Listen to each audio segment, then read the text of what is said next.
Thanks ever so much for inviting me to come here. So exactly as Catherine just said, I am actually going to not only be focusing on debriefing, but also thinking about taking care of ourselves and taking care of each other in terms of colleagues.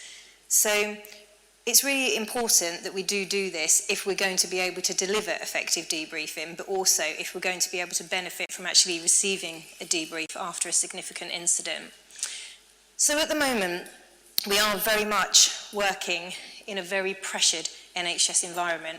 I wonder if this looks familiar to any of you in terms of multiple tasks that you're having to do, having to juggle lots of different things. At the moment, we are in a very target-driven society, not just in the public sector, but also in the private sector as well.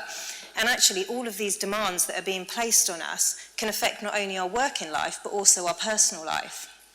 Now, in order to juggle these demands, we often end up pushing ourselves harder, trying to work faster, and this can actually lead to burnout, it can lead to stress, and it can lead to mental health problems.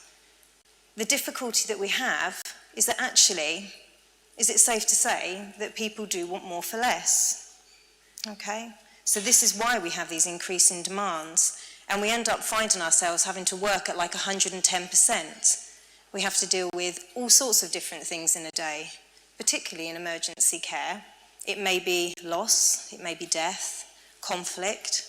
There may also be some joy, there may be some good experiences within that, but if it's been a particularly difficult day and then on top of that we have a significant event, it can leave us feeling, well, lots of different things basically.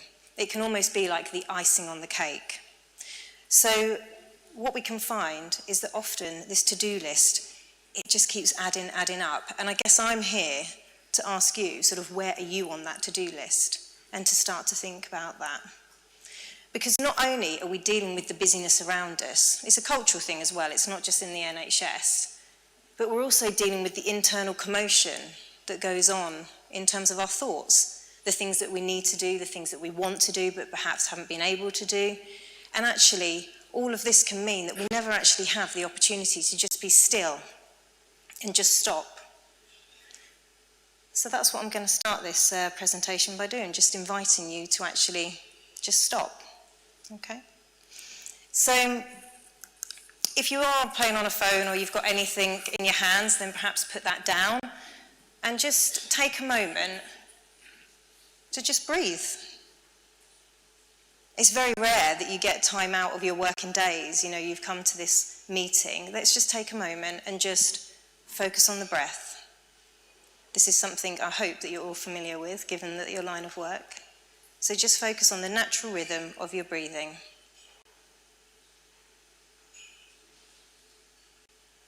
And just notice any thoughts that perhaps are coming into your mind.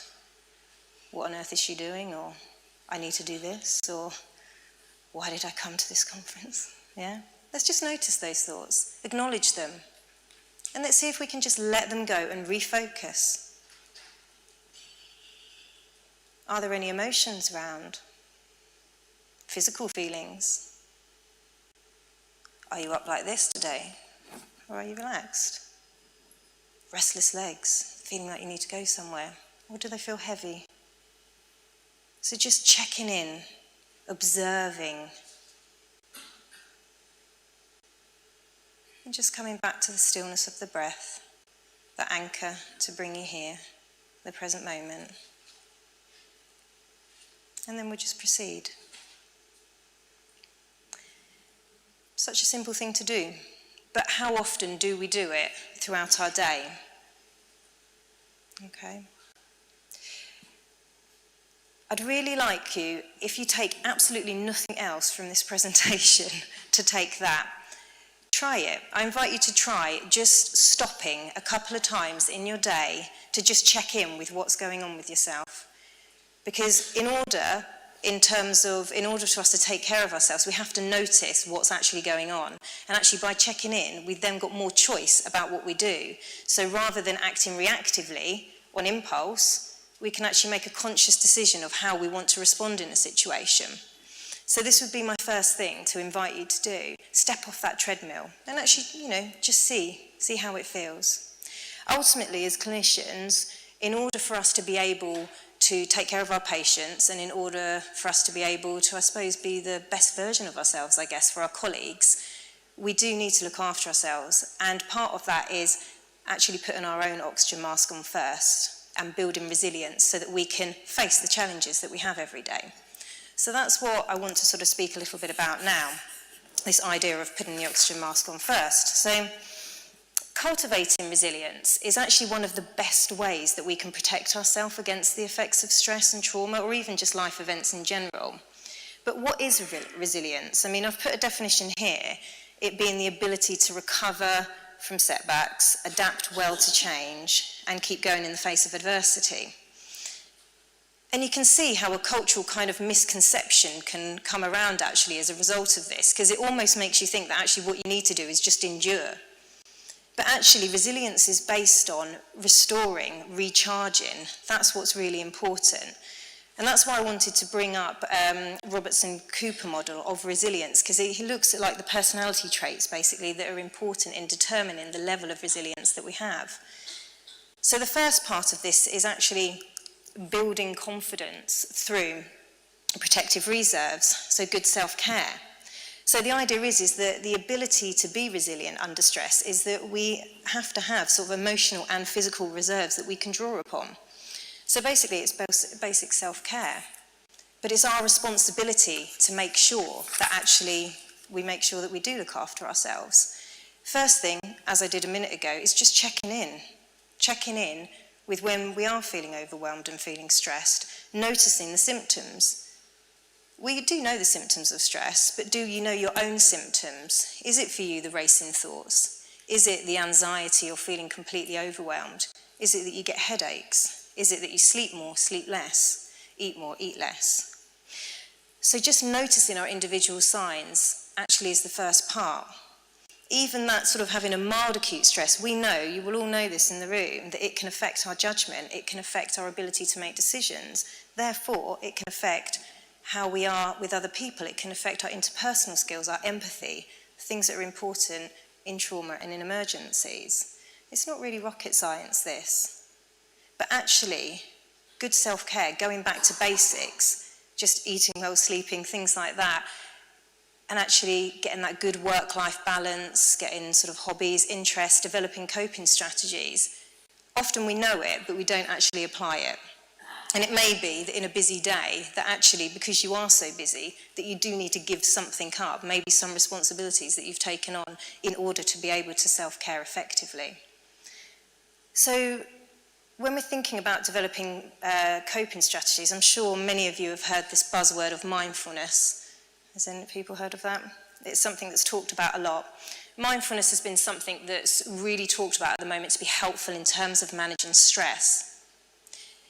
It's not for everybody, but actually it can be incredibly effective. It's been shown to really help people to be able to improve their creativity, to improve cognitive abilities, to actually help people reduce anxiety, reduce depression, all the things that are starting to become very commonplace in our society. This idea that actually it's natural the mind gets taken back to the past about maybe something that happened yesterday, a case that you were having to deal with. Maybe it gets dragged into the future. Maybe it's about the things that you feel that you should be doing that you're not, or that you want to do. It could be worries, planning, analysing, judging, whatever it is. This is natural that the mind does it, and actually it's incredible. It's meant that we've been able to do wonderful things. But it comes at a cost, because actually what happens to the present moment? Do we actually take in the good when we're with our families, when we're with friends, or are we thinking about what we need to do next? Are we thinking about something that we didn't do at work? Being able to stay in the moment and take in the good is all part of that restoration, part of that recharging. And also not being in the present moment is the obvious stuff, isn't it? You know, we don't take in information, we can't process it, so it affects our memory stores, it affects our ability to concentrate, it affects our ability to make decisions, all those cognitive abilities that we rely on day to day in our work and in our home life. So it becomes really important, this idea of can we be present It really is just an attention training by doing exactly what I just introduced you to at the beginning, just to stop, notice, check in, breathe. Just training the mind to be where you would like it to be. The other thing is it's not just what we do, it's how we do it. So bring in self-compassion. It's natural for the mind to wander, that's what minds do. But we're just naturally bringing it back to where we want it to be, to focus on the task at hand. So it's something that I'd like you to think about, and self-compassion is a really big thing, because actually, have you ever thought about this concept that we don't ask to get born? We're just born. We're born with genetics that we didn't choose, with temperaments that we didn't choose. We have these urges, emotions, desires, personality traits, all of these things. And we have to learn how to cope. That's not our fault, these things, that we get these strong emotions. That's part of our design, but it is our responsibility to try to look after ourselves so that we can function in the best way for ourselves and those around us. So I invite you just to consider, what is it that you need to do to help you recharge, to help you build that confidence, to build those reserves? Something to think about. So the other thing that I want to talk about is this idea of sense of purposefulness, being proactive rather than reactive. So it's really about what matters to us. It's about identifying what's important, whether it be in work or whether it be in home life, and so that we can really work towards those goals. But it's also about adaptability, and I think this is really important because recognising adversity as normal isn't something necessarily what we do. It's not nice feeling out of control. It's not nice that we don't have control over things, but sometimes we put a lot of energy trying to control things we don't have control over. So let's take control where we can. It's natural as human beings to cling onto what's pleasant and to try to push away or avoid or get rid of something that's unpleasant, negative or difficult. That's the most natural thing. But is it us feeling difficult feelings that causes the problem? Or is it that struggle that we're desperately trying to hold on to what's good and not feel what's bad? Is actually being flexible and adaptive and being able to be around both of those things what helps people to be resilient? Actually, the evidence suggests yes. That flexibility, being able to accept that yes, the difficult things do happen, we do deal with difficult things, but building resilience is about learning how to cope with those, because we can't necessarily control these things. The other thing that's really important is social support. This is a major protective factor, actually, when we think about traumas, life events. Social support can fall into emotional support, practical information. These are all really important things that I guess I'd like you to consider, and the timing of them as well. It may well be that actually emotional support's what's needed initially, and then it's more kind of the practical and informational stuff. So what I'd like to introduce to you is this model that we use in NUH. I am aware that there's people who are from Derby, I think Lincolnshire and Leicester as well, but I want to use the NUH support model following a critical incident, just to demonstrate really, I suppose, how people can be affected in lots of different ways, and that there's lots of different opportunities for people to get support. So Tier 0 is the one that I've just been talking about, the self-care. In NUH we have coping with stress and building resilience workshops, we have mindfulness courses, things like that. But in terms of after an incident, there's more local support in terms of chaplaincy, line managers, supervisors, colleagues. And actually, there may be a few of you in the room who have actually done one-to-one, sort of informal debriefing that I would call diffusing. I'm sure people have found themselves at the end of an incident, perhaps more senior staff, being able trying to support other people after an incident. So there's that level of support. We also have a Tier 2 level, which is peer support. And this is people, staff like yourself, doctors, nurses, OTs, physios, everybody, psychologists, who are trained basically to offer support to people.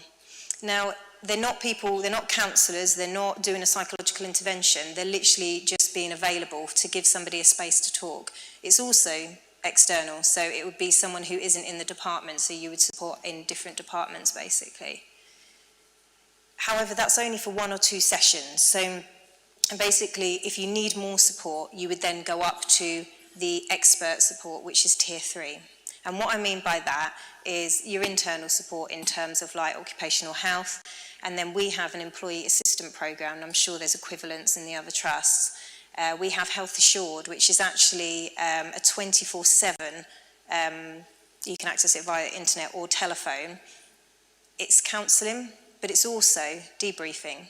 So again, if you wanted, after a night shift, you needed to speak to somebody, then they're available, and they basically can help you through the emotional impact that an event has had on you. The other side of it is if you actually don't want to access someone in the organisation, which is quite common. It might be that you'd go for your GP, obviously you'd be aware of that, but there are community psychology services. They're different ones depending on where you live. There's Let's Talk Wellbeing, there's Trent Psychological Services, and there's also Insight Healthcare is another option as well. They offer assessment and psychological intervention for very sort of mild to moderate, stress-related conditions, but it can be really helpful. So something to consider, whether it be for yourself or whether it actually be for colleagues. Critical incident stress management. Okay, so there's lots of different levels to this as well. First of all, it starts with education. So I've just talked about supporting our staff that we have in NUH. That's the organisational responsibility in terms of education.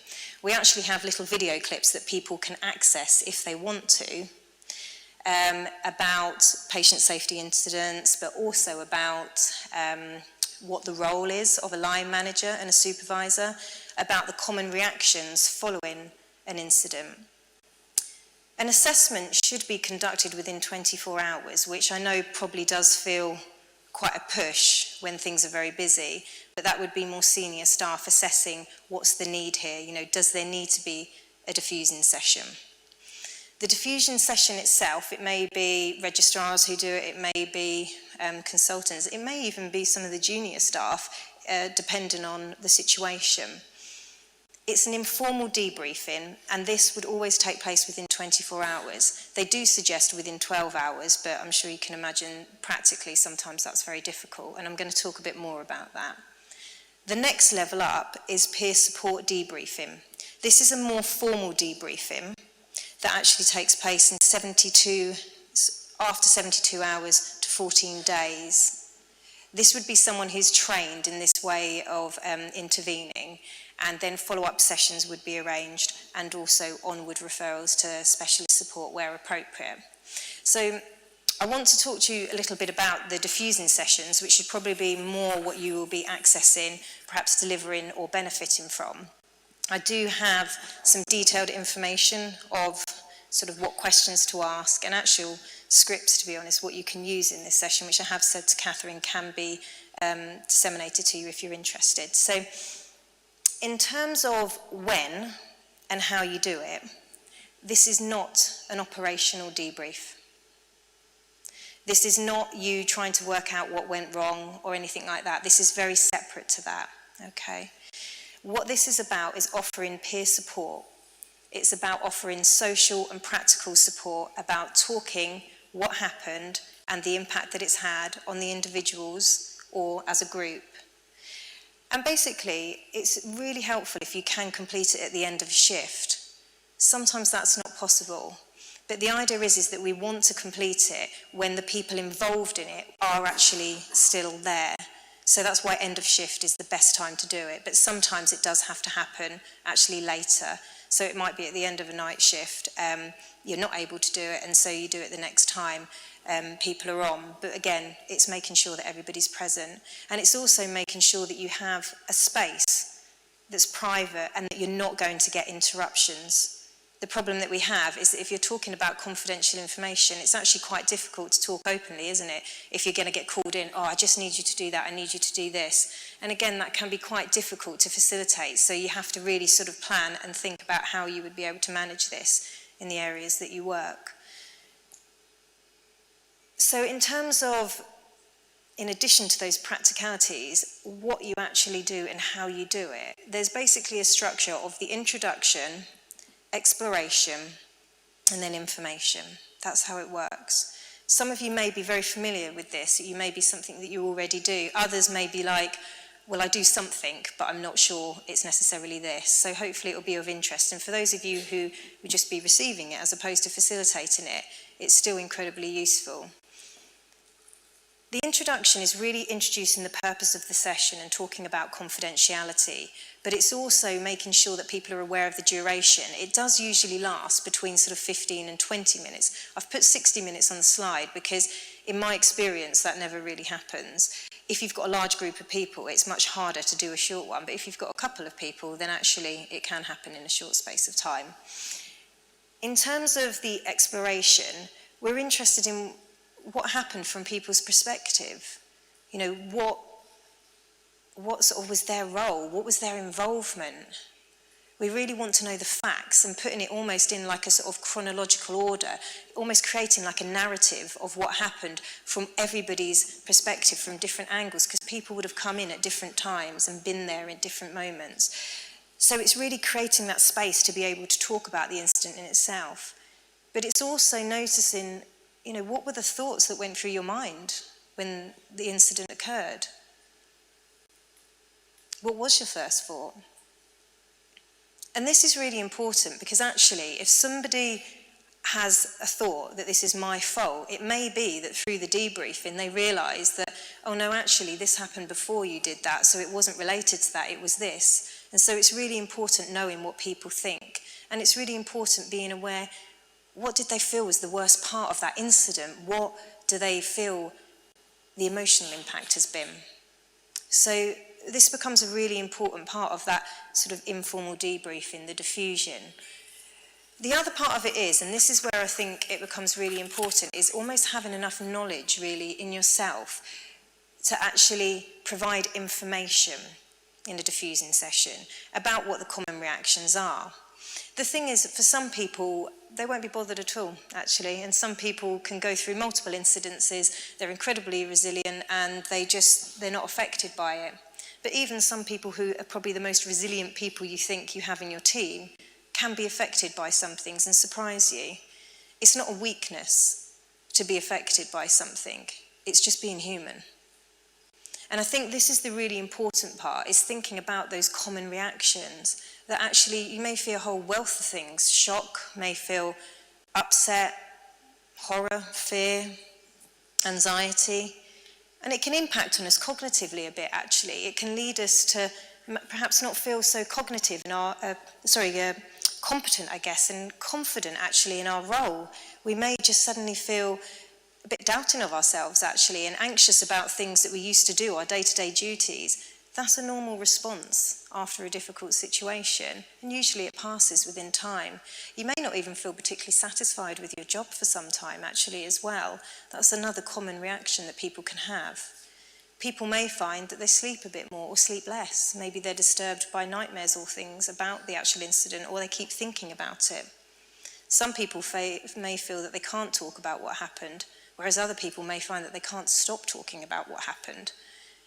Ultimately, though, we would encourage you, the evidence suggests that if you can talk to people, it actually can really help you in terms of making sense. It helps the brain just to organise things so that you can move on from it.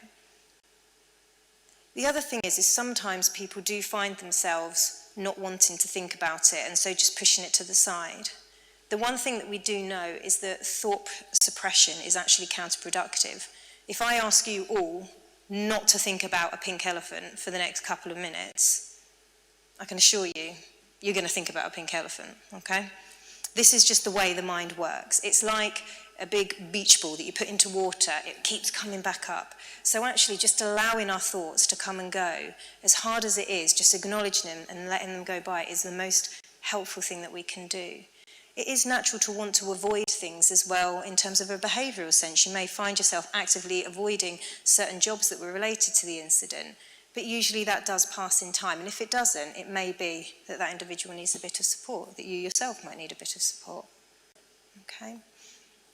The other side of it is, like I say, the time frame for these reactions, it does usually go within kind of 10 days, but actually, if we think about it, it can last sort of up to 6 to 8 weeks, we usually say, in terms of an acute stress reaction. So it can take a little bit of time. So again, it's having that compassion for yourself if that's what's happened with you. it's really important, whoever's facilitating does encourage people to tap into those social supports and just ensure, really, that you've got everything you need in terms of any written information, whether you need to have another debrief or any kind of signposting to organisations. At the end of the debrief, it's really important to summarise what's been talked about and to reiterate about confidentiality. I've added the FIT tool in here because it has been known, believe it or not, that people at the end of the shift, because they have not eaten, they have not drank, because it's been so busy that they've then nearly fainted when they've been in their car on the way home. So let's try and look after each other. You know, let's try and be the change that we want to see, model how you want each other to be, basically. So in terms of giving people space at the end of a shift to be able to just have that reflective space to make sure that they have eaten and drank something, inform supervisors, line managers, but also if someone's actually been hurt or whatever it may be, whether it be a trauma in the sense of you know, rather than a physical one, it might have been something that people got attacked and it wasn't like an injury trauma, then obviously we need to make sure that staff are okay and making sure the relevant people are called. So this is really important when we're thinking about a diffusion session. It's not just about kind of what takes place in the session, it's about what happens afterwards. So in terms of thinking about this other layer of debriefing that I've spoken about, is peer support debriefing. This is much longer. This is 2 to 3 hours long. And this is only done after all kind of operational things have been completed, any kind of, whether it be legal sort of matters or anything like that. This is only done by psychologically trained individuals because actually the controversy surrounding this is because of misuse of its application. It actually takes 5 days of training for you to be able to do this. And actually within your trust, I know in NUH there's quite a few people who are trained of this, including myself, and we can come in if you're finding that you've done a diffusing session but there's still some individuals affected. It might be that you bring in this session to be able to support people further. So this is an option in some trusts. I have to say I'm not sure about Derby and about Leicester and Lincoln, but it may be that you can bring someone in externally, and that is often what happens. So something to think about. Supporting each other, we've said self-support is really important, but also supporting each other is really important, and how we talk to each other.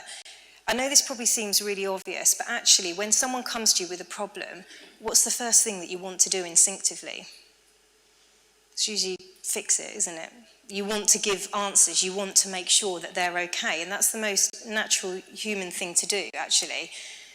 But it actually can be really helpful to just be more emotion-focused and less problem-focused, and actually to consider not trying to change their emotions. It's not that after the conversation that they have to feel better. It may just be that they just need a space to be able to talk. They may just need someone to actually just listen, to really listen.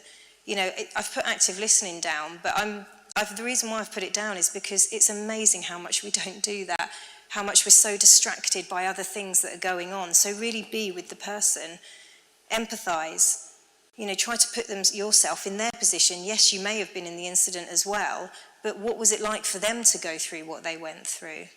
And as well, in addition to that, I guess it's also thinking again about signposting, and you know, when we're feeling really stressed, fight or flight response, we can't think clearly necessarily, so it may be that we need someone else to do the thinking for us. So supporting our colleagues in that way as well.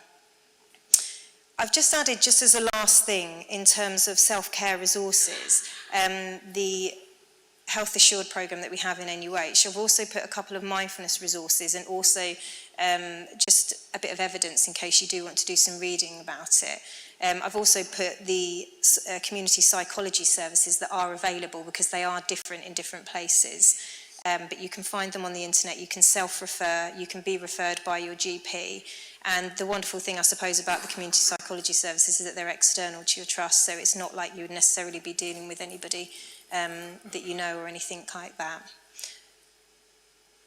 Right, any questions then? Thank you for listening.